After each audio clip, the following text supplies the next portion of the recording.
नमो भगवते वासुदेवाय नमः। कृष्णाय वासुदेवाय हरये परमात्मने प्रणतः क्लेशनाशाय गोविंदाय नमो नमः।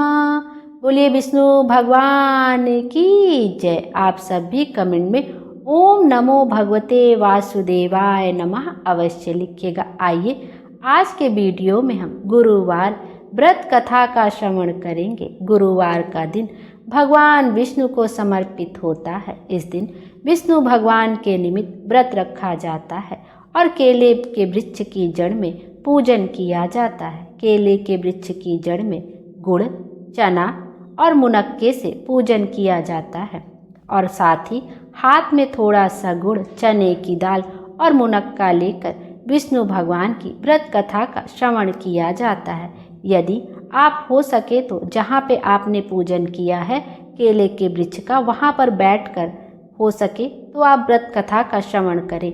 अगर यह संभव ना हो तो आप घर में विष्णु भगवान की प्रतिमा के सामने एक दीपक जलाकर और वहाँ पर बैठकर हाथ में गुड़, चना व मुनक्का लेकर व्रत कथा का श्रवण करें और साथ ही में हुमकारा अवश्य भरते रहें या मन ही मन में ओम नमो भगवते वासुदेवाय मंत्र का जाप करते रहें। आइए अब विष्णु भगवान का स्मरण करते हुए इस व्रत कथा का श्रवण करते हैं और अपने जीवन को धन्य बनाते हैं। यह व्रत सभी मनोकामनाओं को पूर्ण करने वाला व्रत है। अब कथा की ओर चलते हैं।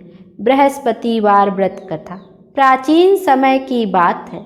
एक नगर में एक बड़ा व्यापारी रहता था। वह जहाजों में माल लदवाकर दूसरे देशों में भेजा करता था। वह जिस प्रकार अधिक धन कमाता था उसी प्रकार जी खोलकर दान भी किया करता था। परंतु उसकी पत्नी अत्यंत कंजूस थी। वह किसी को भी एक भी दमड़ी नहीं देने देती थी। एक बार सेठ जब दूसरे देश व्यापार करने गया तो पीछे से बृहस्पति देव ने साधु वेश में उसकी पत्नी से भिक्षा मांगी। व्यापारी की पत्नी बृहस्पति देव से बोली, हे साधु महाराज, मैं इस दान और पुण्य से तंग आ गई हूँ। आप कोई ऐसा उपाय बतलाएं जिससे मेरा सारा धन वैभव नष्ट हो जाए और मैं आराम से रह सकूं। मैं यह धन लूटता हुआ नहीं देख सकती। बृहस्पति देव ने कहा, हे देवी, तुम बड़ी विचित्र हो। संतान और धन से कोई दुखी होता है। अगर अधिक धन है तो इसे शुभ कार्यों में लगाओ। कुंवारी कन्याओं का विवाह करवाओ। विद्यालय और बाग बगीचों का निर्माण कराओ। ऐसे पुण्य कार्य करने से तुम्हारा लोक परलोक सार्थक हो सकता है। परंतु साधु की इन बातों से व्यापारी की पत्नी को खुशी नहीं हुई। उसने कहा, मुझे ऐसे धन की आवश्यकता नहीं है जिसे मैं दान करती फिरूं। तब बृहस्पति देव बोले, यदि तुम्हारी ऐसी इच्छा है तो तुम एक उपाय करना। 7 बृहस्पतिवार को घर को गोबर से लीपना। अपने केसों को पीली मिट्टी से धोना। केसों को धोते समय स्नान करना। व्यापारी से हजामत बनाने को कहना। भोजन में मांस मदिरा खाना। कपड़े अपने घर धोना। ऐसा करने से तुम्हारा सारा धन नष्ट हो जाएगा। इतना कहकर बृहस्पति देव अंतर ध्यान हो गए। व्यापारी की पत्नी ने बृहस्पति देव के कहे अनुसार 7 बृहस्पतिवार वैसा ही करने का मन ही मन निश्चय किया। उसने बृहस्पतिवार को ऐसा करना शुरू कर दिया। केवल 3 बृहस्पतिवार बीते थे कि उसकी समस्त धन संपत्ति नष्ट हो गई और वह परलोक सिधार गई। जब व्यापारी वापस आया तो उसने देखा कि उसका सब कुछ नष्ट हो चुका है। उस व्यापारी ने अपनी पुत्री को सांत्वना दी और दूसरे नगर में जाकर बस गया। वह वहाँ जंगल से लकड़ी काट कर लाता और शहर में बेचता। इस तरह वह अपना जीवन व्यतीत करने लगा। एक दिन उसकी पुत्री ने दही खाने की इच्छा प्रकट की, लेकिन व्यापारी के पास दही खरीदने के पैसे नहीं थे। वह अपनी पुत्री को आश्वासन देकर जंगल में लकड़ी काटने चला गया। वहाँ एक वृक्ष के नीचे बैठ अपनी पूर्व दशा पर विचार कर रोने लगा। उस दिन बृहस्पतिवार था। तभी वहाँ बृहस्पति देव साधु के रूप में सेठ के पास आए और बोले, हे मनुष्य, तो इस जंगल में किस चिंता में बैठा है? तब व्यापारी बोला, हे महाराज, आप सब कुछ जानते हैं। इतना कहकर व्यापारी अपनी कहानी सुनाकर रो पड़ा। बृहस्पति देव बोले, देखो बेटा, तुम्हारी पत्नी ने बृहस्पति देव का अपमान किया था, इसी कारण तुम्हारा यह हाल हुआ है। लेकिन अब तुम किसी प्रकार की चिंता मत करो। तुम गुरुवार के दिन बृहस्पति देव का पाठ करो। 2 पैसे के चने और गुड़ को लेकर जल के लोटे में शक्कर डालकर वह अमृत और प्रसाद अपने परिवार के सदस्यों और कथा सुनने वालों में बांट दो। स्वयं भी प्रसाद और चरणामृत लो। भगवान तुम्हारा अवश्य कल्याण करेंगे। साधु की बात सुनकर व्यापारी बोला, महाराज, मुझे तो इतना भी नहीं बचता कि मैं अपनी पुत्री को दही लाकर दे सकूं। इस पर साधु जी बोले, तुम लकड़ियां शहर में बेचने जाना। तुम्हें लकड़ियों के दाम पहले से 4 गुने मिलेंगे, जिससे तुम्हारे सारे कार्य सिद्ध हो जाएंगे। उसने लकड़ियां काटी और शहर में बेचने के लिए चल पड़ा। उसकी लकड़ियां अच्छे दाम में बिक गई, जिससे उसने अपनी पुत्री के लिए दही लिया और गुरुवार की कथा हेतु चना गुड़ लेकर कथा की और प्रसाद बांटकर स्वयं भी खाया। उसी दिन से उसकी सभी कठिनाइयां दूर होने लगी, परंतु अगले बृहस्पतिवार को वह कथा करना भूल गया। अगले दिन वहां के एक राजा ने एक बड़े यज्ञ का आयोजन कर पूरे नगर के लोगों के लिए भोज का आयोजन किया। राजा की आज्ञा अनुसार पूरा नगर राजा के महल में भोज करने लगा। लेकिन व्यापारी व उसकी पुत्री तनिक विलंब से पहुँचे, अतः उन दोनों को राजा ने महल में ले जाकर भोजन कराया। जब वे दोनों लौट कर आए, तब रानी ने देखा कि उसकी खूंटी पर टंगा हुआ हार गायब है। रानी को व्यापारी और उसकी पुत्री पर संदेह हुआ कि उसका हार उन दोनों ने ही चुराया है। राजा की आज्ञा से उन दोनों को कारावास की कोठरी में कैद कर दिया गया। कैद में पड़कर दोनों अत्यंत दुखी हुए। वहां उन्होंने बृहस्पति देवता का स्मरण किया।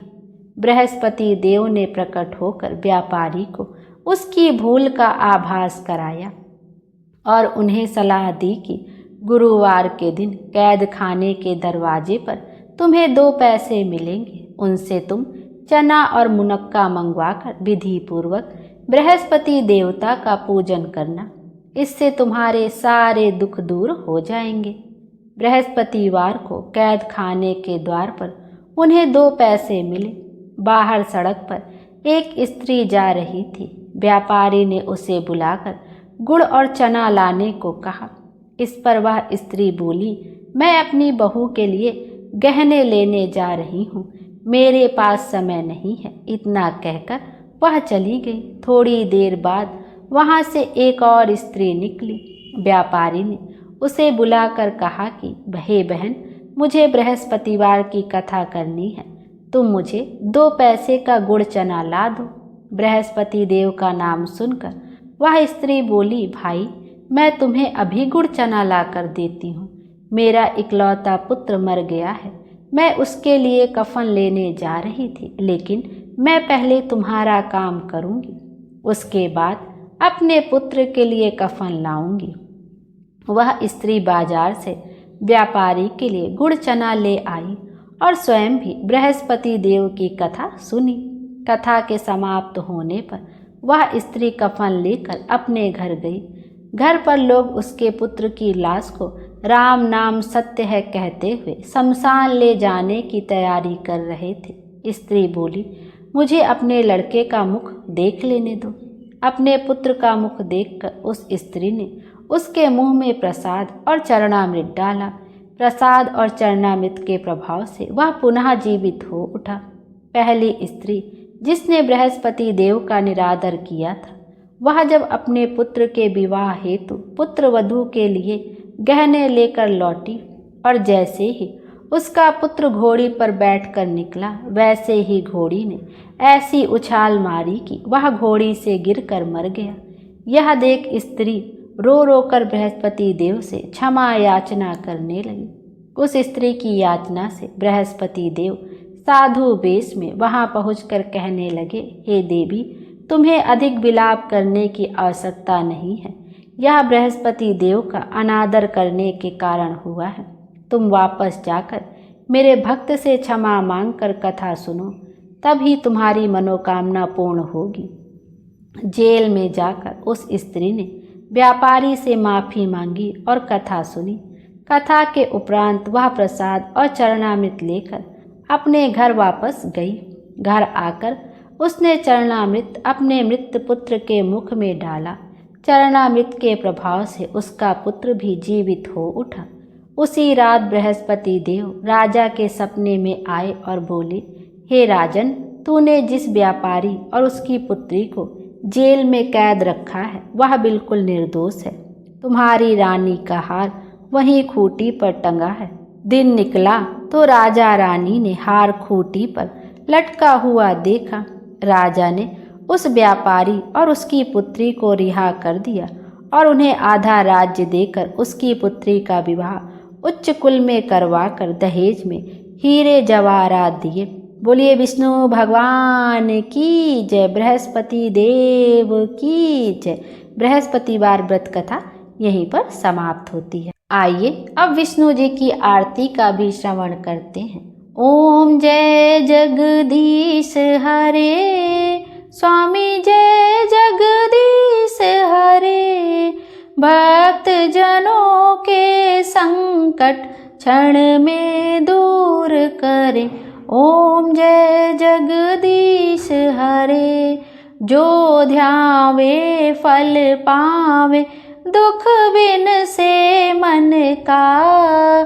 सुख संपत्ति घर आवे, कष्ट मिटे तन का।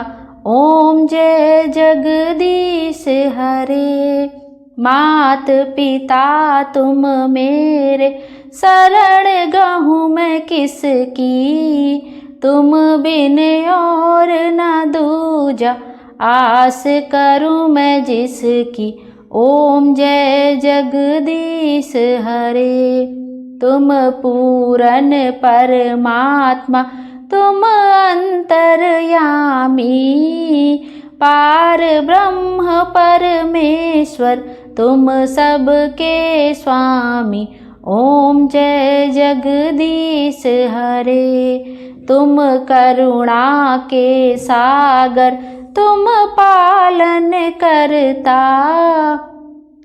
मैं मूरख खल कामी, कृपा करो भरता। ओम जय जगदीश हरे। तुम हो एक अगोचर, सबके प्राणपति। किस विध मिलूं दया मैं, तुमको मैं कुमति। ओम जय जगदीश हरे। दीन बंधु दुख हरता, तुम रक्षक मेरे।